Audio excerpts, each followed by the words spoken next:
The guard was afraid. Quintus had seen enough panicking men to know the difference, and this was controlled, protocol deep fear, a soldier trained for a situation that was not the situation he was in. The alien stood 7 feet from the crate line, weapon shouldered, the muzzle tracking the room in a slow, methodical sweep that never settled on any single target. His posture was textbook, his breathing wasn't.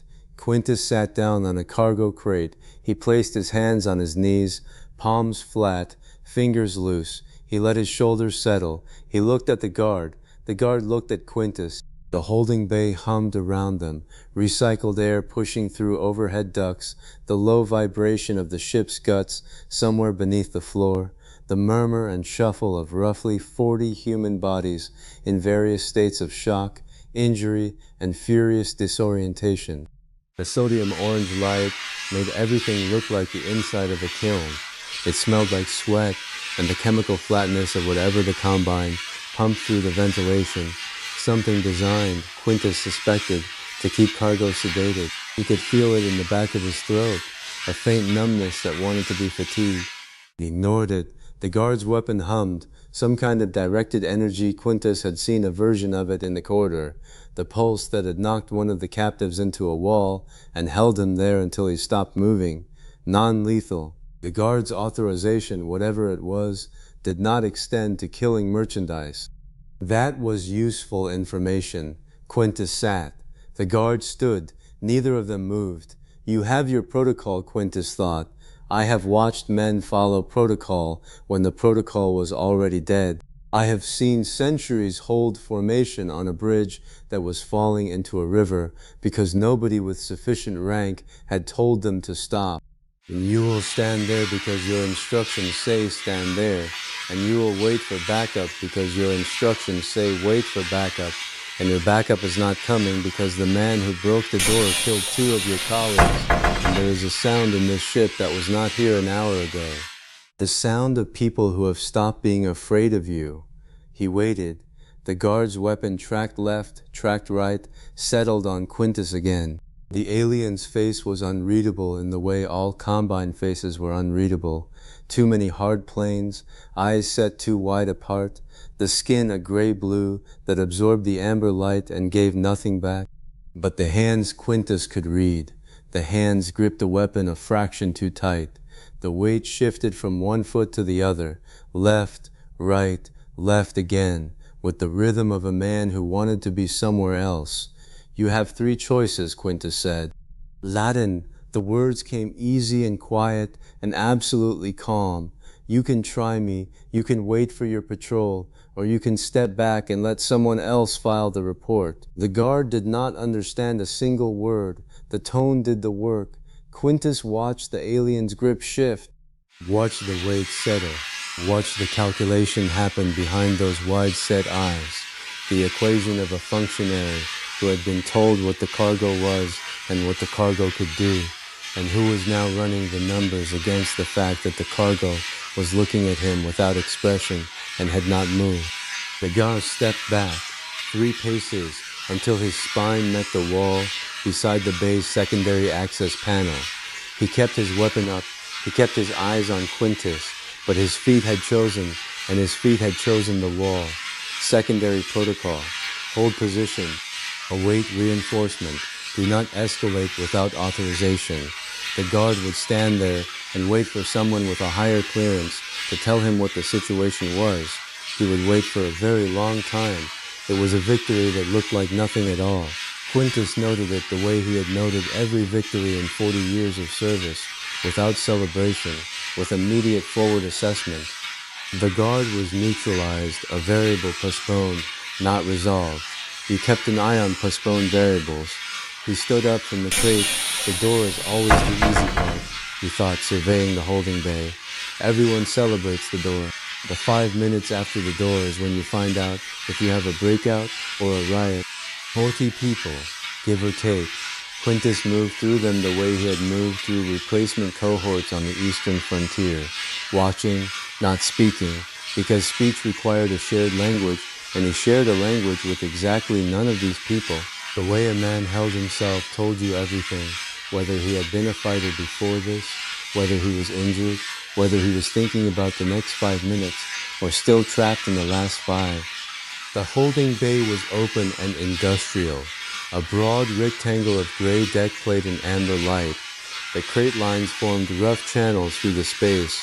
Most of the captives had clustered along the walls or between the crate stacks, natural defensible positions chosen by instinct, good instinct, undirected instinct. Direction was what he could provide. He started with the ones whose eyes were moving.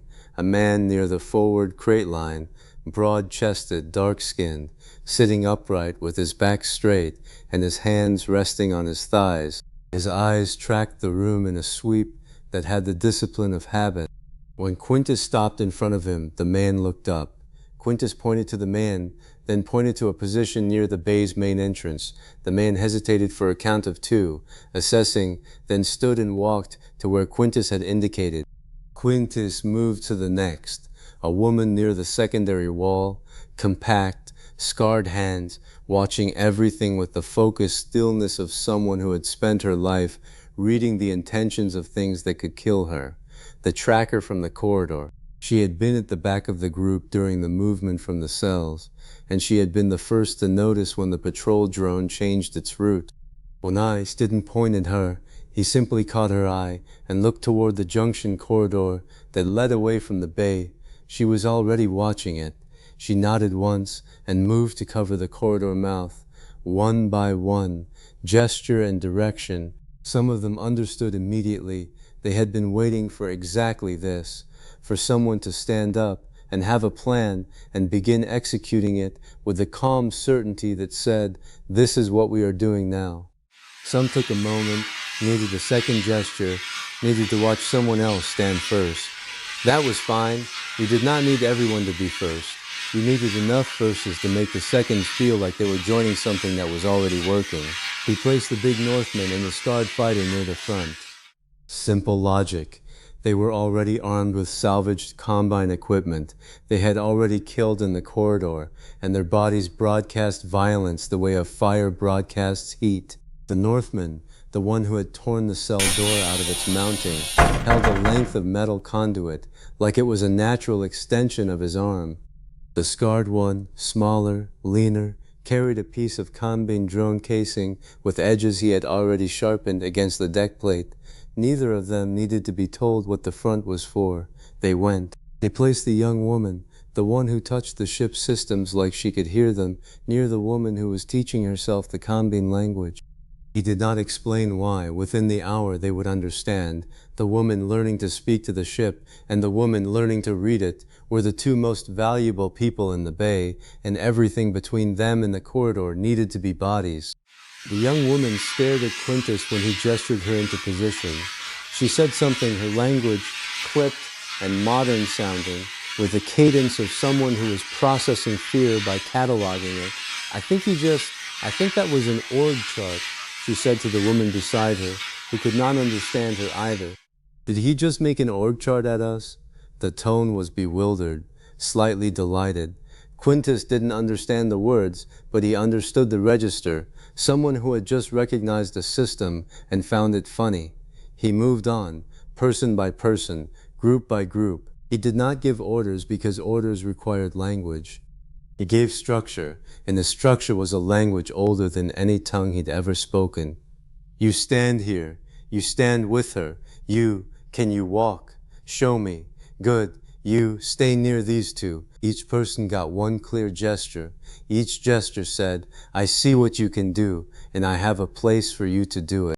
The bay reorganized itself around him like water finding its level. A third did not stand.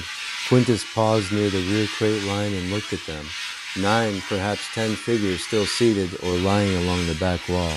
Some were injured. One woman had her arm cradled against her chest at an angle that said fracture, and the man near the corner had the unfocused stare of someone who had taken one of the combine's compliance pulses too close to the skull.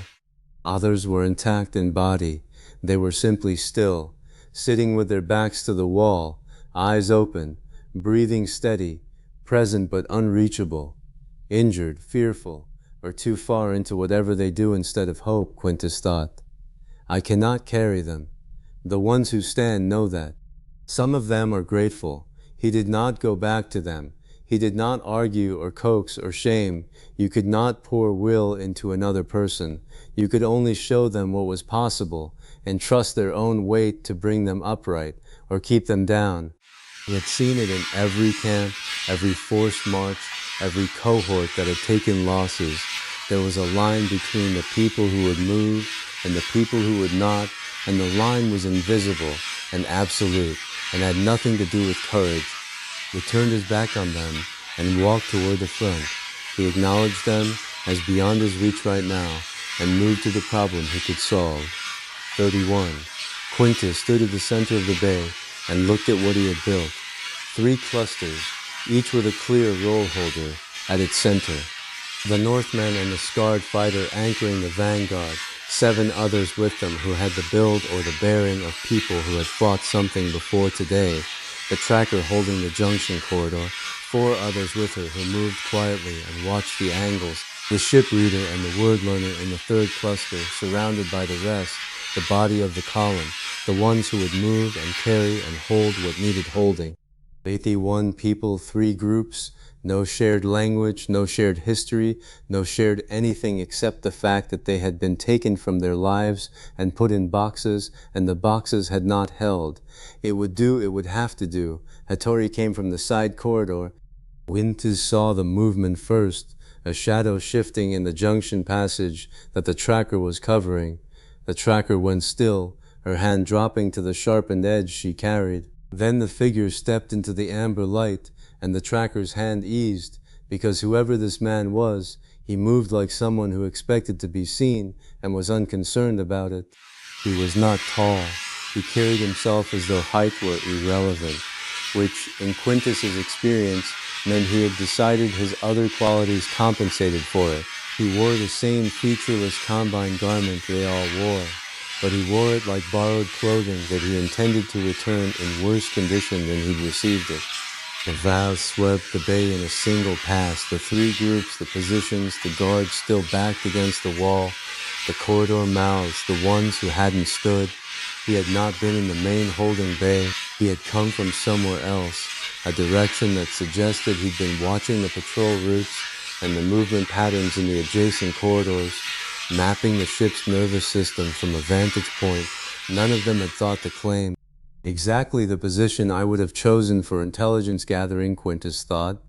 The man looked at Quintus's arrangement, looked at the 3 groups, the spacing, the logic of the formation, looked at Quintus. He nodded once. It was the smallest gesture in the room. It hit Quintus like a fist. He had not felt genuinely understood since he arrived. He had felt respected. The Northman respected violence, and Quintus had shown enough of it in the corridor. He had felt useful. The ship reader and the word learner had accepted his direction because it was clearly correct. But this was different. This required someone who looked at a formation and saw the bodies and the thinking that had placed them, the doctrine beneath the doctrine, the architecture of command. This man saw it. This man saw him. Good, Quintus said.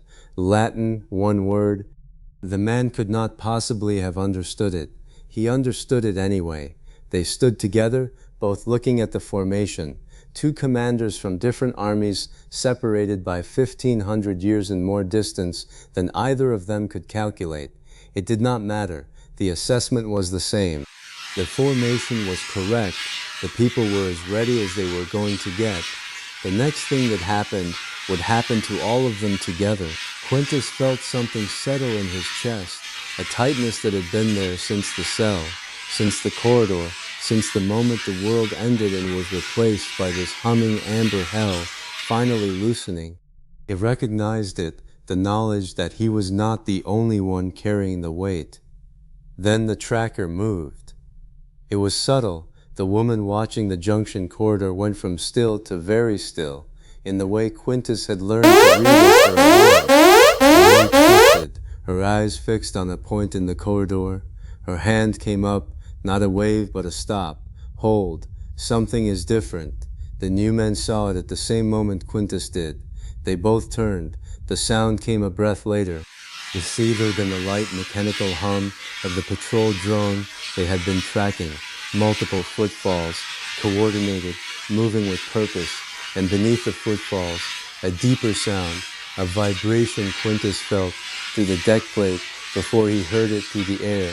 Equipment, receiver equipment, than anything they had seen. Personnel, multiple, with the deliberate spacing and unhurried pace of a unit that expected to find exactly what it was looking for. The guard against the wall straightened, the first voluntary movement he had made in 20 minutes. His weapon came up, pointed away from Quintus this time, but ready, waiting for the authorization he had spent the entire standoff praying for. It was coming down the corridor. Quintus looked at the formation he had built. 31 people, 3 groups, armed with salvaged scrap and the bodies they'd been born with. He looked at the man beside him. The man was already looking at the corridor, and his expression was calculation, someone who had seen the next 5 moves and was deciding which one to play first. The organizing was done. Now came the test.